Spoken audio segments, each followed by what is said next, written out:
another concept from the C++, and that concept is known as a static data member and a static member function. Okay, so in C language we have seen the various storage specifiers, that is auto, register, static, and extern. In auto and register, you know that by default the value of a variable is a garbage value, and in static and extern you will have a initial value as a 0. Means जब हम variable को as a auto या register declare करते हैं तो उसमें जो initial value store होती है वो गार्बेज वैल्यू स्टोर होती है, और वही अगर आप वेरिएबल को एज अ स्टैटिक ये करते हो या फिर एक्सटर्न करते हो तो that time that variable has initial value as a 0. So the same concept is here, and you know that the scope of the static data member, static variable or external variable is throughout the program. Even suppose you are going to declare, actually we have seen all this in the C language. Suppose you are going to declare the value of some variable as a static. So whatever the value is there, that value persists between the different function calls. Means like suppose in one function call, the value of a static variable is 1 after performing the operation. So suppose you are using that static variable in the second function, so that one value will get carried forward to the second function. Now suppose you are going to perform some operation over there and your static data variable becomes a 5, and again after that suppose you are taking that static data variable to the third function, so from 1 to 5 and from 5 to that 5 value will get continue with the third function. Again you are performing some operation. Means what I want to say, whatever the functions are there, that all functions are having the access to the static variable with the different values that are coming from the previous functions. जैसे अभी आप एक example ले लेते हैं हम यहाँ पे, जैसे अगर आपकी नॉर्मली इंटीजर a की वैल्यू कोई तो भी 10 है, ओके, और फिर आपका एक कोई तो भी फंक्शन होगा, सपोज यहाँ पे आपने यहाँ पे ये प्लस प्लस कर दिया, कुछ तो भी किया, फिर आप एक फंक्शन के बाहर आ गए, फिर आपका और दूसरा कोई तो भी फंक्शन है, फिर आप यहाँ पे एक की वैल्यू यूज करोगे, या फिर अगर आप यहाँ पे सी आउट करोगे एक, आपको यहाँ पे सी आउट ये करने के बाद एक ही वैल्यू आपको अगर यहाँ पे सी आउट करते हो तो आपको यहाँ पे 11 मिलेगी अगर नॉर्मल वेरिएबल है तो, ओके। और वही अगर आप यहाँ पे सी आउट ये करते हो आप, तो यहाँ पे आपको कितनी मिलेगी, 10 ही मिलेगी। Was it so? बिकॉज ये आपका ऑटो ही है, by default the storage specifier here is auto. लेकिन वही अगर आप स्टैटिक करते हो तो what happen in static case, initial value will be 0. Now we have initialize the value variable, we have initialize the value to the variable a as a 10. इसको हमने क्या कर दिया, 10 वैल्यू इनिशियलाइज कर दी। तो यहाँ पे अगर आप आते हो तो ये 11 होगी, और वही आप यहाँ पे जाओगे अभी when the variable A is a static variable, so that becomes 11. That is the speciality of the static variable. So static variable always have an initial value as a 0, and value of the static variable persists between the different function calls. Means यहाँ पे जो value निकली वो लेके वो दूसरे में जाएगा, फिर दूसरे से लेके वो तीसरे में जाएगा, like it. So where do you find the use of a static unlike static variable who are having a static data member? जैसे C में static variable है, अभी हम उसको पब्लिक या प्राइवेट में उसको स्पेसिफाई करेंगे तो that will becomes a static data member. जैसे static variable, in the same way you are having a static data member. Okay, now why there is a need of a static data member? So you know that you are accessing a web pages, or you are having a number of customers, that how many customers have been created or how many times the web page have been visited. So you are having a count over there that these many number of users have accessed the web page. So that count we can find with the help of the concept of the static data member. वो जो count जो हो रहा है हर बार, माना जिसने जिसने वो एक्सेस किया, तो हम कहाँ से पता कर सकते हैं, with the help of the static data member. क्योंकि स्टैटिक डेटा मेंबर को मैंने अभी क्या बोला, यहाँ से अगर पहले यूजर ने उसको एक्सेस किया तो 1 हो गया, फिर दूसरा यूजर उसको एक्सेस करेगा तो 2 हो जाएगा, फिर तीसरा यूजर एक्सेस करेगा तो 3 हो जाएगा. Means value is going to be incremented, but for that we have to write a definition, and that definition we are going to write with the help of the static member function. So static data member is a variable which is having initial value as a 0, and you are having a common memory for the static data member, and that will be used by the individual objects. Like I already told you regarding the memory allocation for the objects. So each object is having its own memory. Each object is having its own memory allocation. So suppose you are having a 3 objects, so 3 objects are having their 3 different memory allocations, but whatever the memory is there for a function, so that will be the common memory for the all the objects. We already seen this part. माना हमारे पास अगर 3 object है S1 S2 S3 S1 S2 और S3, तो S1 S2 S3 के लिए अलग अलग मेमोरी रहेगी, लेकिन यहाँ पे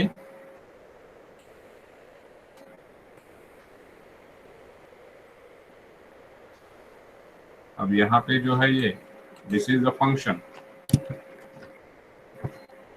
this is the function. So S1 is having access to the function, S2 is having access to the function, S3 is having access to the function. Yes, they are having their different memory. इसके लिए कुछ तो भी 12 bite allocate हो गए, इसके लिए 12 bite, इसके लिए 12 बाइट, लेकिन फंक्शन जो रहेंगे उसके लिए भी मेमोरी अलोकेट होगी, and that memory is common to the all the functions. In the same way static data member के लिए भी क्या होती है, यहाँ पे कॉमन मेमोरी अलोकेट होती है. स्टैटिक डेटा मेंबर के लिए कॉमन मेमोरी अलोकेट हो गई. तो सपोज यहाँ पे ए है, अब ए की इनिशियल वैल्यू कितनी है, 0 है. अगर इसने S1 ने इसको अगर यूज किया और S1 ने इसको 1 कर दिया, तो S1 के लिए 1 हो गया. फिर जब S2 करेगा तो S2 में वैल्यू कितनी जाएगी, इसकी 1 जाएगी, और S2 इसके ऊपर ऑपरेट करके इसको कितनी वैल्यू बना देगा, इसकी पहले कितनी थी, 0 थी. ओके, फिर 0 होने के बाद फिर S1 ने इसको ऑपरेट किया तो S1 के लिए कितनी वैल्यू बन गई, 1 बन गई. फिर S2 को मिली 1 वैल्यू, तो फिर S2 ने उसको ऑपरेट किया तो S2 को कितनी मिल गई, 2 मिल गई. 1 मिली थी लेकिन 1 को उसने इंक्रीमेंट किया तो 2 हो गया S2 के लिए. फिर S3 के पास जाएगी तो S3 ने भी उसको ऑपरेट किया विथ वैल्यू 2 और उसको ये किया तो कितना मिला, 3 मिला. Means what I want to say, suppose you are having a 3 objects and 3 objects are having access to the static data member, so for each object the value is going to change, but you are having a common memory for the static data member, just like a function. जैसे function की common memory थी and that common memory will be used by each function. अभी ऐसे तो हो नहीं सकता कि at a time your S1 and S2 both are accessing the same function. अभी हम एक ही टाइम पे तो ऐड कर सकते हैं या डिलीट कर सकते हैं, या फिर एक ही टाइम पे कोई तो भी एक ही क्लिक करेंगे ना हम, जैसे पेज लेआउट है तो पेज लेआउट पे क्लिक करेंगे कि एक ही समय पे होम और पेज लेआउट दोनों को क्लिक करेंगे. At a time you are going to perform a single task, so that's why you are having a common memory for the function, and that common memory will be accessed by the objects. In the same way, you are having a common memory for the static data member, and that common memory will be accessed by the objects separately.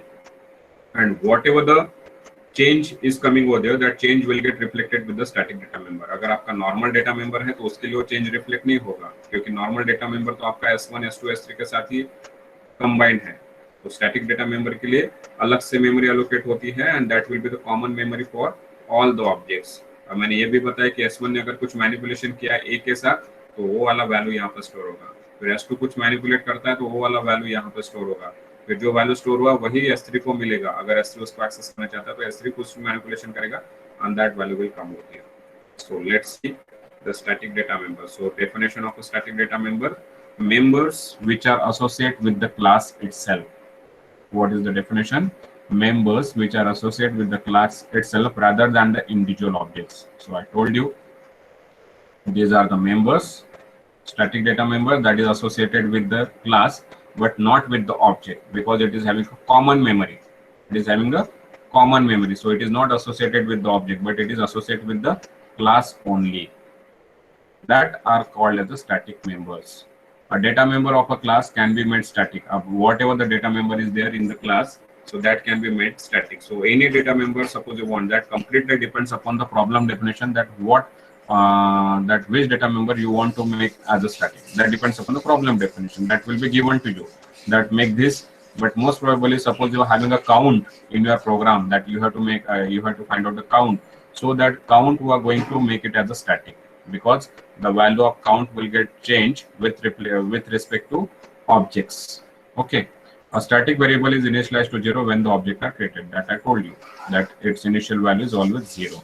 So how is the syntax? Suppose you want to define the static member inside the class, so just in a private or public section, most probably in a public section. How is the syntax? First is a static keyword, then your data type, and then your name of the variable. So I told you that count, क्योंकि count ही, जैसे मैंने बोला ना, web page के count कितने आ रहे हैं या फिर कस्टमर कितने क्रिएट हो गए, या फिर कितने एम्प्लॉयज है, तो उसके लिए काउंट लगेगा आपको, and that count most probably वो मेकिंग एज अ स्टैटिक।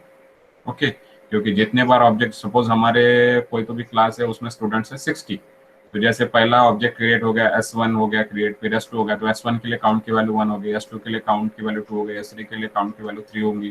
तो इस तरीके से वो काउंट बढ़ते जाएगा, माना जितने ऑब्जेक्ट क्रिएट होते जाएंगे उतना काउंट बढ़ते जाएगा, and from the count value you count on that how many objects have been created. Okay, so how is the, suppose you are going to declare inside the class, so that is static keyword, then int your data type and count is your static data member name. Okay, अगर आपको बाहर करना है तो बाहर करने के लिए आपका, अब ये बाहर भी करना पड़ता है, ऐसे नहीं, अंदर भी करना पड़ता है स्टैटिक डेटा मेंबर को और बाहर भी करना पड़ता है। तो बाहर कैसे करेंगे, इंटीजर जो आपका डेटा टाइप है, फिर आपका क्लास का नाम, स्कोप रेजोल्यूशन और ये डेटा मेंबर का नाम। So whenever you are going to make a use of a static data member, so initially you have to declare it inside the class, and then you have to declare it outside the class, or you have to make it available in outside of the class. Okay, so this is all about the static data members. So static data members are actually the part of the class, and they are not access, they don't have access to the individual objects, you can say. That is not the part of the individual object, means you are having a common memory for the static data member. For each object, a separate memory is not allocated for the static data member. जैसे अगर आपका S1 है, S1 के लिए A और B है, तो S1 dot A भी होगा, S1 डॉट B भी होगा, लेकिन काउंट है तो S1 डॉट काउंट नहीं होगा, because count is having a common memory and S1, S2, S3 are having access to it. So that's why members which are associated with the class itself rather than individual objects are called as the static member. So to access the static data member, we are in a need of a static member function. So static member functions are those functions who are having access only to the static data members. Static member function, जैसे हमारा member function था get data, show data, add, वैसे ही static member function रहते हैं, लेकिन static member function किसको access कर सकते हैं? Only to the static data member. They don't have access to the other data members. Okay. तो अभी हमारा स्टैटिक डेटा मेंबर कौन सा, काउंट है, तो स्टैटिक मेंबर फंक्शन में हम किसका यूज कर पाएंगे? Only to the static variable और functions declare in the same class.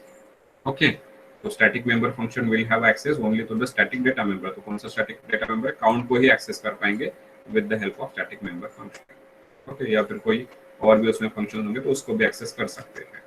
So let's see about static member function. So it can be called using the class name instead of object. अब ये जैसे ये था data member हमने class के अंदर declare किया और एक क्लास के बाहर भी ऐसे करना पड़ता है। ओके, अब स्टैटिक डेटा मेंबर को कौन एक्सेस करेगा?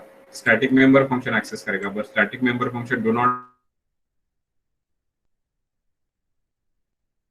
How we can write sample scope resolution, और जो भी आपका स्टैटिक मेंबर फंक्शन रहेगा उसके बाद ब्रैकेट्स, ये बताऊंगा मैं प्रोग्राम के थ्रू आपको। Okay, it can be declared inside the class with static keyword place before the return type. अब ये पता है आपको, फंक्शन नेम है उसके पहले रिटर्न टाइप रहेगा, और रिटर्न टाइप के पहले क्या रहेगा? Keyword static. जैसे फ्रेंड रहता था वैसे स्टैटिक रहेगा, लेकिन friend function can have a, friend function is not a member of a class but that is having access to the private data members. लेकिन यहाँ पे कैसा है? Static member function are having access only to the static data members. Okay, then a static member function does not have this pointer that we will see in the fourth unit. अब static member function को this pointer नहीं रहता, this the static member function virtual भी नहीं रहते, और there can't be static or non-static version of the same function. Now these are the four concepts. This is the concept from the fourth unit, and these are the concept from the fifth unit. Okay, so static member function means for the same function we don't have a both the versions, that our single function cannot be a static, means वो normal member function भी हो सकता है और static भी नहीं हो सकता। एक तो कोई भी फंक्शन है तो वो सिर्फ स्टैटिक ही रहेगा, या फिर नॉन स्टैटिक माना नॉर्मल रहेगा। ओके, ये सिंटैक्स है, स्टैटिक, फिर रिटर्न टाइप, फिर फंक्शन का नाम और ऐसा, और इसको कॉल कैसे करेंगे? ये क्लास नेम है, स्कोप रेजोल्यूशन, आपका फंक्शन का नाम और एक parenthesis. Let's see the programme.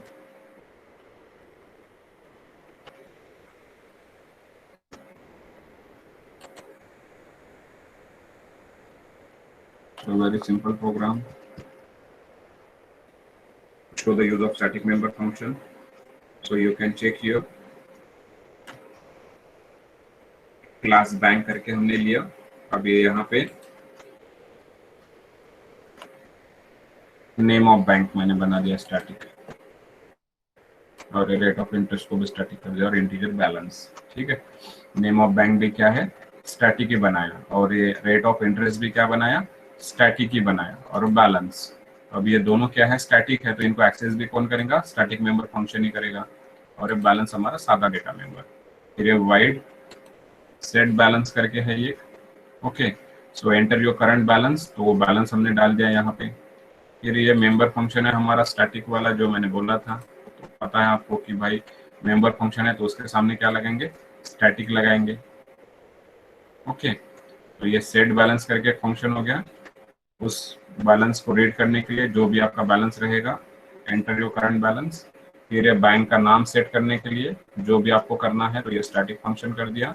और ये नेम ऑफ बैंक मैं इसमें कॉपी कर दिया ICICI, और ये वाइट डिस्प्ले, और डिस्प्ले में क्या क्या डिस्प्ले कर रहे हैं, फिर बैंक नेम, तो ये नेम ऑफ बैंक है, फिर बैलेंस अमाउंट, तो ये बैलेंस है, और ये रेट ऑफ इंटरेस्ट तो ROI है। ओके, और अभी जो मैंने बोला था कि भाई नेम ऑफ बैंक, जैसे यहाँ पे बोला था कि जो आप अंदर डिक्लेयर करते हो ये इनसाइड हो गया, और आउटसाइड भी करना पड़ेगा। तो आउटसाइड कैसे करते हैं, तो ये डेटा टाइप, क्लास का नाम, स्कोप रेजोल्यूशन ऑपरेटर, और इस तरीके से डेटा टाइप, क्लास का नाम, स्कोप रेजोल्यूशन, और इस तरीके से। ठीक है, ये आपका, ये देखो, कैरेक्टर, बैंक, स्कोप रेजोल्यूशन, और ये नेम ऑफ बैंक, फिर float, bank, scope resolution, rate of interest 7.5, और ये इंटीजर मेन। तो ये बैंक B1, B2 दो बैंक के लिए हम नाम रेट करेंगे शायद, और ये बैंक, और जो अभी हमारा ये सेट नेम क्या था, स्टैटिक मेंबर फंक्शन था, तो इसको हम कैसे कॉल कर रहे हैं, not using the object but using the class name and scope resolution. तो फिर B1 dot set balance, B1 dot display, B2 dot set balance, B2 dot display, और रिटर्न 0। इसको एग्जीक्यूट करते हैं, फिर और एक प्रोग्राम देखेंगे हम लोग।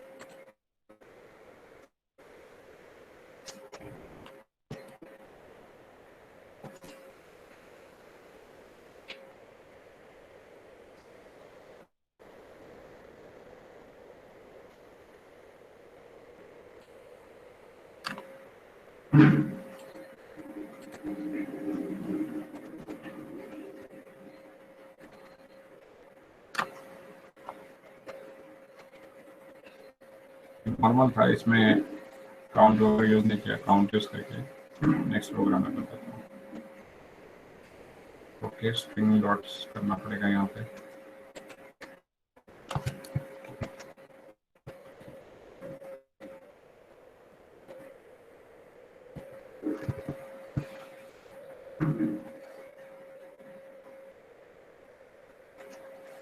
Enter your balance 1000, bank name is ICICI, balance amount 1000, and rate of interest is 7.5. Now this is for the second one, 2000. Again the bank name is ICICI, balance amount 2000, rate of interest is 7.5. वो अभी मैं आपको दूसरा programme करके बताता हूँ। We have a more exploration regarding that.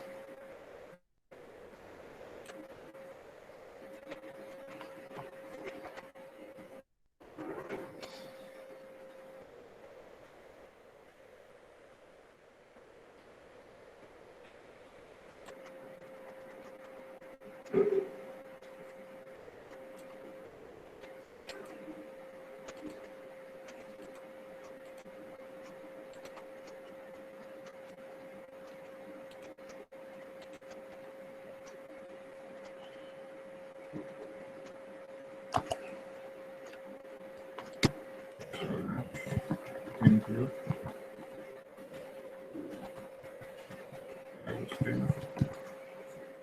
using Google Space study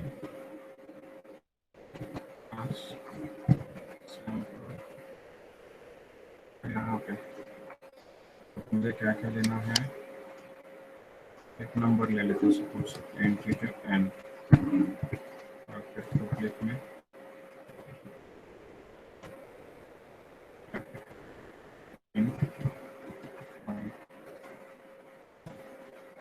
member function लेते हैं, स्टैटिक गेट डी।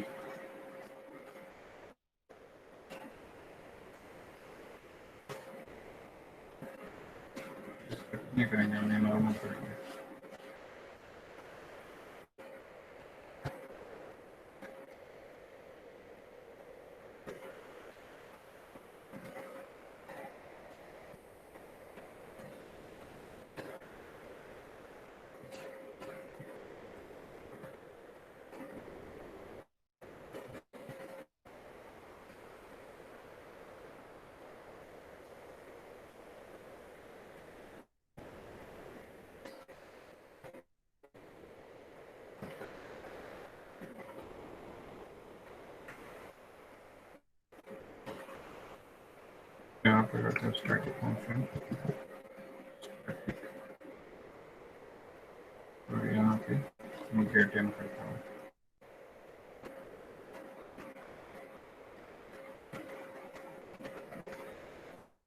तो यहाँ पे हम किसको एक्सेस करेंगे, सिर्फ स्टैटिक डेटा मेंबर को।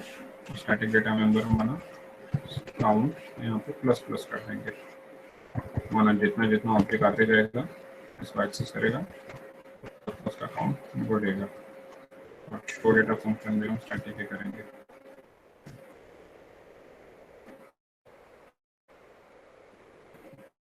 ठीक,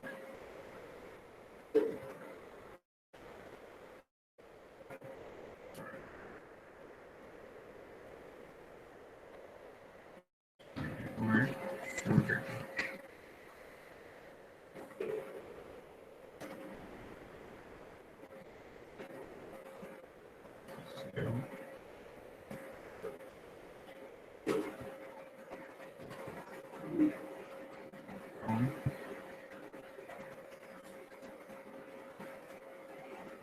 is created।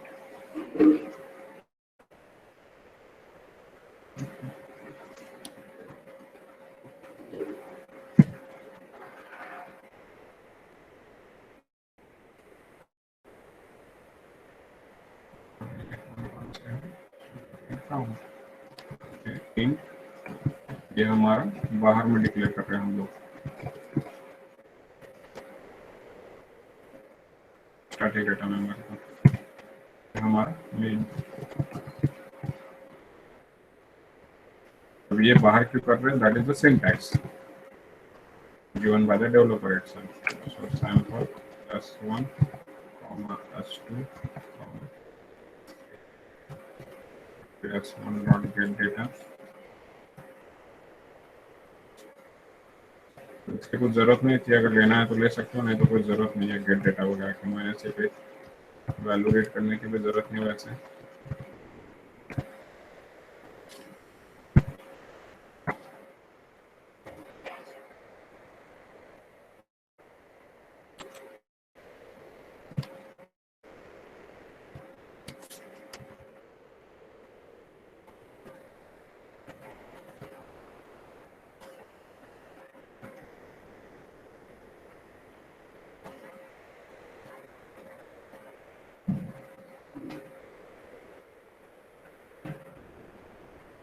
तो उतनी बार हमको करना पड़ेगा इसका सैंपल स्कोप रेजोल्यूशन, तो डेटा भी उतनी बार करना पड़ेगा और एक गेट इन भी उतनी बार करना पड़ेगा।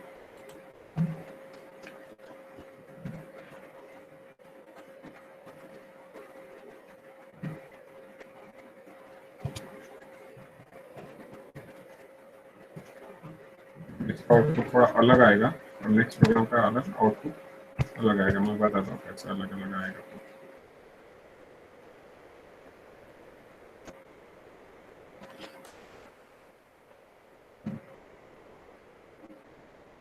यहाँ पे देखो एग्जीक्यूट करते हैं integer main sample s1 s2 s3 s1 dot gate data. तो हम कहाँ पे जाएंगे, गेट डेटा के डेफिनेशन पे जाएंगे, गेट डी है और यहाँ पे zd हो गया। यहाँ पे चेंज कर देता हूँ मैं zd। यहाँ पे enter the value for n की वैल्यू सपोज आपने पहले कुछ तो क्रिएट कर ली 20। ठीक है, फिर से हमारा क्या है, फिर दो बार हो रहा है s2 के लिए और s3 के लिए। तो उसके लिए 40 हो गई और उसके लिए 60 हो गई। ओके, दोनों हो गए, तीनों हो गए। उसके बाद सैंपल डॉट गेट एन है, तो सैंपल डॉट गेट एन पे हम जा रहे हैं, यहाँ पे आ रहे हैं। तो इनिशियल जैसे ही ऑब्जेक्ट क्रिएट होता है तो काउंट की वैल्यू इनिशियल वैल्यू कितनी हो गई, जैसे आपने क्रिएट किया तो इसकी वैल्यू क्या हो गई, 0 हो गई। ओके, तो 0 होने के बाद यहाँ पे जाएंगे, तो यहाँ पे जाएंगे तो ये 1 हो जाएगी, ये 1 हो जाएगी। और यहाँ पे क्या डिस्प्ले होगा, 1। काउंट की वैल्यू कितनी है, 1 is created with value as, यहाँ पे n की वैल्यू कितनी है, 20। 1 is created with value as 20। फिर आपका वापस जाएगा, फिर गेट n पे होगा, तो फिर गेट n पे जाएगा तो आपकी जो 1 वैल्यू थी वो यहाँ पे कितनी हो जाएगी, अभी काउंट की वैल्यू, जो कि स्टैटिक है और स्टैटिक को परसिस्ट करता है। जो पहले 1 थी अभी फिर से यहाँ पे आई तो 1 प्लस प्लस हो गया, तो ये 2 हो गया। यहाँ पे क्या डिस्प्ले होगा, 2 is created with value as अभी देखते हैं कि यहाँ पे 40 नहीं आएगा, यहाँ पे 20 आएगा, या फिर आ भी नहीं सकता है। एन की वैल्यू यहाँ पे आएगी नहीं, क्योंकि यहाँ पे हम ऑब्जेक्ट के थ्रू कॉल नहीं कर रहे हैं, तो सिर्फ यहाँ पे हम इतना ही लिखते हैं, जान दो। एन वाला निकाल ही देते कंसेप्ट, मैं काम का तो एन वाला कंसेप्ट ही निकाल देता हूँ। गेट डेटा भी मैं निकाल देता हूँ यहाँ से, या फिर करके देख लेते पहले क्या होता है तो पता चले।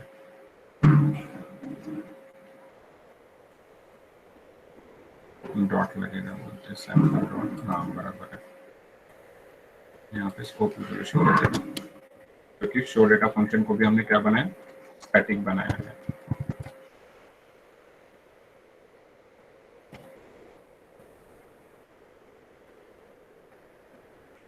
अब पहले वो वैल्यू पूछ लेगा 3 बार, फिर मैंने 20 डाल दी, फिर मैंने 40 डाल दी, मैंने 60 डाल दी।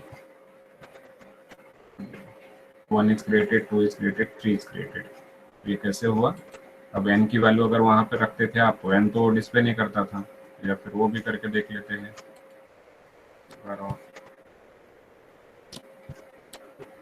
कितना गार्बेज देगा शायद।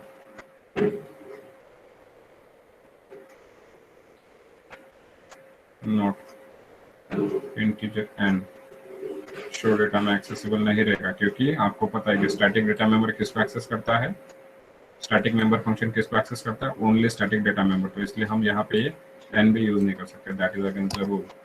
Okay, very simple. अब वो तो आ गया था गेट डेटा, फिर से एक बार रन करके बता देता हूँ।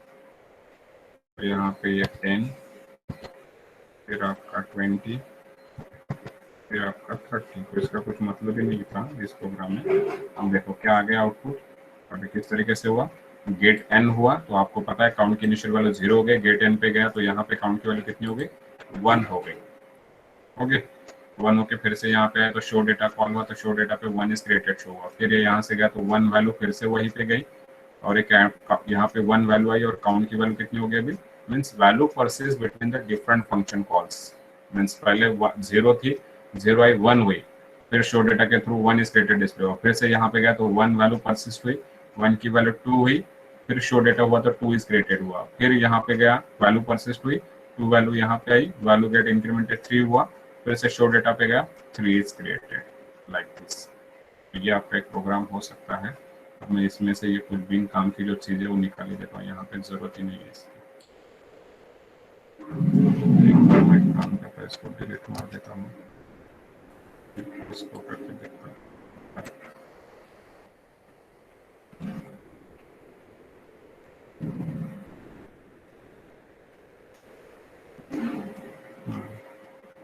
सी इन एंड,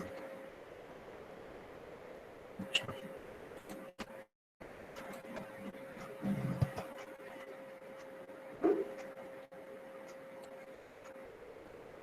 अब ये जो गेट डेटा अगर हमारे प्रोग्राम में कोई अलग यूटिलिटी रहती थी तो उसके लिए हम कर सकते हैं। अब ये प्रोग्राम सैंपल प्रोग्राम है।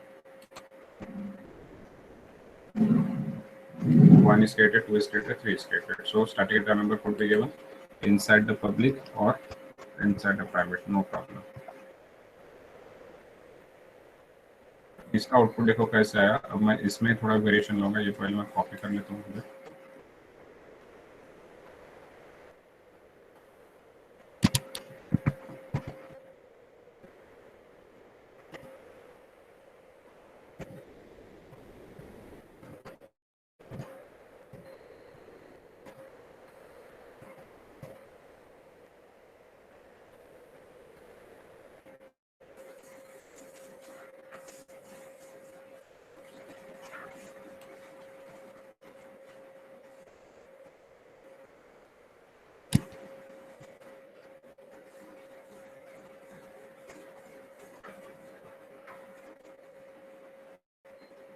यहाँ पे हमने क्या किया, ये गेट इन ऐसा किया, गेट इन। अब मैं ये पूरा निकाल ही देता हूँ, शो डेटा ये भी निकाल देता हूँ, शो डेटा ये भी निकाल देता हूँ।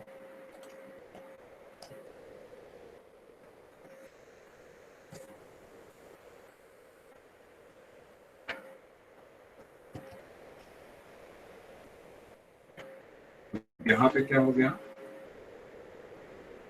तो आपका ये कॉल होगा तो 1 हो जाएगा, ये कॉल हो जाएगा तो 2 हो जाएगा, ये कॉल होगा तो आपका 3 हो जाएगा। फाइनली क्या ये डिस्प्ले करेगा, ओनली 3 इज क्रिएटेड, माना जो 1 क्रिएटेड 2 क्रिएटेड आ रहा था वो सब गायब हो जाएगा और 3 क्रिएट हो जाएगा। माना यहाँ पे क्या हुआ, आपने 3 ऑब्जेक्ट बनाए, तो यहाँ पे ऑब्जेक्ट का तो कुछ कंसर्न नहीं है, लेकिन आपने फंक्शन कितने बार कॉल किया, तो फंक्शन जितने बार कॉल होगा उतनी बार क्या होगी, वो उसकी वैल्यू इंक्रीमेंट हो रही है यहाँ पे। अब आप बोलोगे कि सर ये वेब पेज विजिट वाला या फिर कस्टमर क्रिएट वाला वो कैसे होगा, तो इसका एक एडवांस वर्जन है, दैट इज अ कंस्ट्रक्टर। इसका अभी नेक्स्ट टॉपिक हम पढ़ेंगे, that is a constructor. So in that we will